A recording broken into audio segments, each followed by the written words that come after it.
And you called yourselves the Silver Beatles after the Crickets originally? Yeah, the Beatles. We wanted a name like the cricket. See, we thought the Crickets was a pun, like with the English game, cricket, but of course the Americans didn't. It was just meant grasshoppers. Yeah. So we thought it was a brilliant pun, so we tried to do the same thing with Beatles, an insect that meant something else as well. Right, well, talking about the Buddy Holly Week, you must tell us what you've got in mind for this year.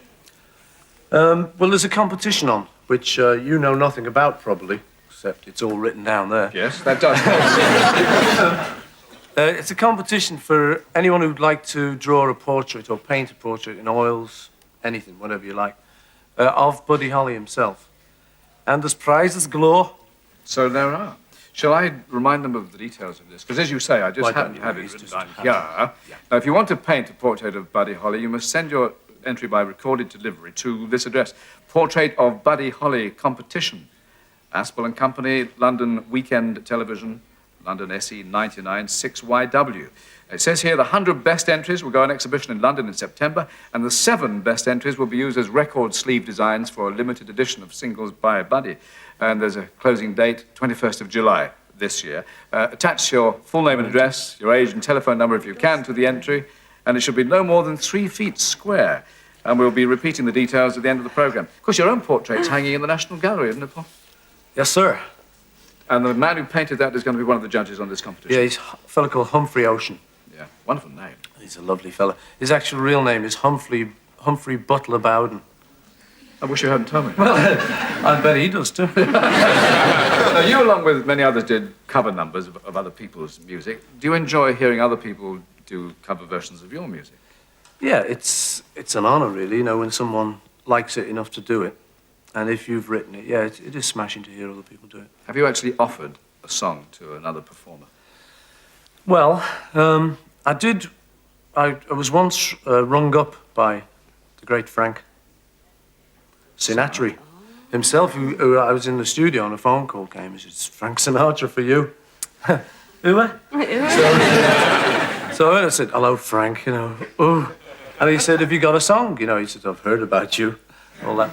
And I said, "I've got just the song, Frank. Won't be. I'll send it over."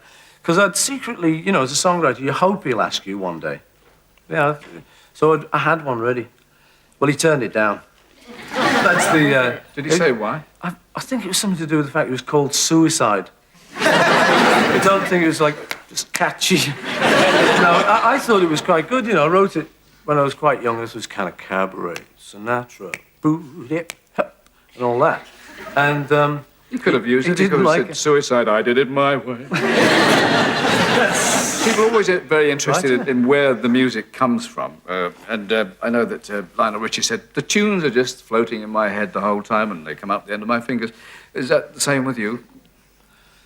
You know, are you being serious? Yes, really. Yeah, it's... You don't really know how it happens, you know, how they come. It's just one of those things, I suppose, you know, if you know music... I really don't know the answer to that one, actually. You're asked him more than once. Next week? I mean, you got into quite a heavy conversation with Dustin Hoffman on this subject, I read. Well, yeah, I met him one night. I've met Dustin Hoffman. So, and I've met both of you and Dustin Hoffman, so...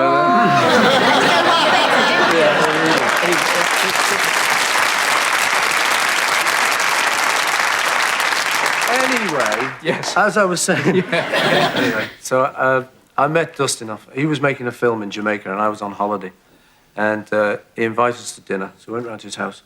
And we were talking about songwriting, and he said, "Can you just write them like that, you know, like Marvin Hamlish does?" And I kind of said, "Well, not really, you know, don't do it like that."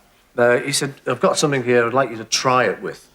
And he threw it at me, a copy of Time magazine, which had a report about Picasso, who was supposed to have said, just before he went to bed, then the night before he died, he had some dinner guests, supposed to have turned to them and said, "Drink to me, drink to my health. You know I can't drink anymore."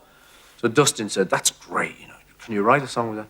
So I just started "Drink to me" and wrote this song, and he hit the ceiling. "Oh, Annie, he's doing it! This is it!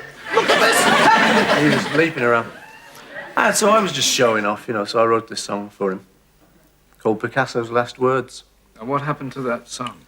It got on a record called Band on the Bum. Band on the run. Have you ever had a chance in the last few years to feel at any time worried or insecure? I mean, perhaps when you started Wings, you might have felt slight apprehension. Did you feel that at all? Yes. I've had plenty of opportunities to feel, coming on this show, for instance. No, seriously, I have had plenty of moments for that. Yeah, I mean, starting a group after the Beatles is not easy. It's a question of top that. And you can't do it. So, it's not easy to kind of go on and try and do it. And you don't want to provide Beatles music for them anymore, although when you go to concerts, they're asking for it, presumably. They're asking for it, yeah. And you've got to give your audience what they want. You can't just do your own stuff or they won't come. So it was a bit tricky there, he said, underplaying the whole thing. What is your incentive? It was hell, Michael. Oh, do you want to tell me more about the hell? No, not really. What's your incentive these days for writing? Just because I like it. It's something I'd like to do. I'd probably prefer to be doing it than this. I just do like to do it. I like to sit down with a piano or a guitar and try and write a song. Something I still enjoy.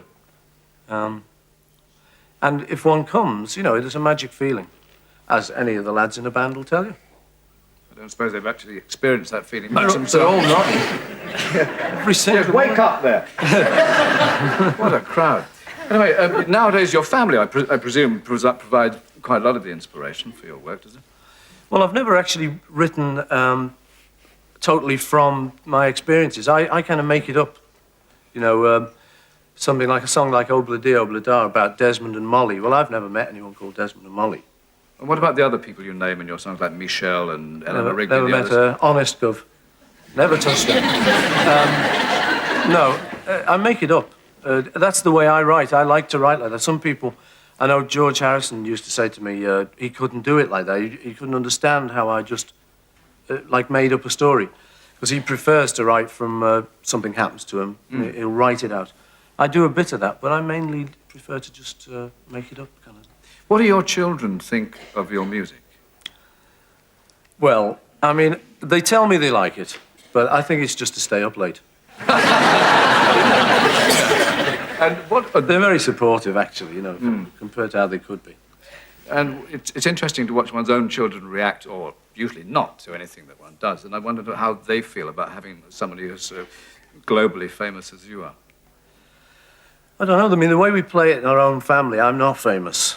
I'm just Dad. The way I walk around, I don't look at all famous at our house. And we keep it like that on purpose, really, because I am pretty well known, and it could go to their heads, like it's gone to Tracy's. But only kid. Wait till we get to that hospitality room, McCartney. They've not told me about a hospitality room. No drinkies afterwards, love. It's 2 chairs round the back. But didn't one of your daughters suddenly say, "Aren't you?" Oh yeah, I was in Scotland. Got a farm in Scotland. We go to get away from it. And when they were very little, I was going along, and they normally see me as Dad, or Daddy. And one of the kids said, "Aren't you Paul McCartney?" My son refers to me, as Paul McCartney. This will be Paul McCartney, But it's Dad normally, but he's Paul McCartney, that fellow we see on telly. You've had all the acclamation that anybody can want, but if you got, say, 1,000 letters and they all said, "Great, Paul," and one said, "Rubbish," would that outweigh the 1,000 lovely ones? Don't know. Let me ask you, how would you be with that? Yes, the one would hurt. I know. I thought you might say that. I had That's a the petition problem. the other day signed by 300 American people trying to get me deported. I'm here on American television. From America? Yeah. Or Was here? this because they could see you peeing in the new They just American they fan couldn't. mail's terrifying, actually. It's a lot different to British fan mail. Is that Yeah. right? Yeah, can it be. was horrible. Terrible things. It does hurt, doesn't it, actually? Well, it does, It does a bit. We try to pretend it doesn't. I know it's also. Yeah, it doesn't hurt for long. So you can honestly say then, Paul, there is nothing that happens in your life these days that makes you feel nervous, apart from perhaps this slightly unnatural situation. Oh no, that's not true. No, I get nervous. I think most people do. I think people assume that because you get famous, something other happens to you, and you go onto this plane they put you on, you know, this pedestal. But you don't really. You're just the same person, you know, and you get nervous, I think, before everything. Were you Don't nervous we, Trace? doing the acting in Broad Street? Were you nervous of that? I was really. A bit, I was. I don't think you can help it, you know. You've got to be a bit nervous or you'd fall asleep.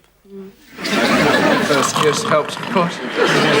Do you find, Tracy, that your family treat you differently now? Are they slightly in awe of you, or are you just our Trace still, or whatever they call you? Some of them, you know, or whenever I speak to them, all they want are signed photos for Enid and Ethel in the office. But some of them, like my Uncle Butch, just, oh, you stupid girl. Just treat me. They keep my feet on the ground, so they don't treat me differently. Yes, you're useful for getting tickets for other shows. Yes, getting autographs. Yes. My only experience of this business of people saying aren't you, well, it happens, of course, but I was doing a children's program called Ask Aspel, and a little boy came up to me in Italy and said, "Hello, Ask."